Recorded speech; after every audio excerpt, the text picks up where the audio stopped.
Užkandžiavimas turi savo nuosavą vidinį monologą. Mes jį naudojame visą laiką, bet užkandžių kontekste pasirodo dažniausiai teisinamės prieš kažkokį savo vidinį kontrolierį. Tai nėra produktyvus procesas. Jūsų valgiaraštyje gali būti, gali ir nebūti užkandžių, tai daugiau mažiau priklauso nuo jūsų nuostatų ir jūsų sveikatos, bet abu variantai tinka. Jei jūsų valgiaraštyje užkandžiai yra, tada jums nėra ko teisintis. O jeigu nėra, tada nėra ko užkandžiauti. Na, bet šiaip ar taip mes tai darome. Šiame tyrime apžvelgtos dažniausios frazės, kuriamis palydime užkandžius. Dažniausiai pasitaiko čia ypatinga proga, aš šiandien mankštinausi ir aš alkanas arba alkana.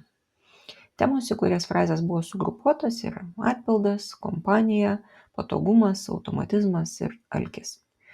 Tyrėjai taip pat atkreipė dėmesį, kad mes su savimi kalbamės apie praeitį, pavyzdžiui, jau sportavau, ateitį, nebus kada pavalgyti, dabartį, visi valgo, kontekstą ir tradicijas, nemandagu atsisakyti, emocinės būsenas, man reikia atsipalaiduoti ir racionalizuojame savo veiksmus. Sakome sau, tokio nesu ragavus. O kaip skamba jūsų vidinis užkandžių monologas? Pasidalinkit komentaruose, labai įdomu. Skanaus, taikos ir ramybės.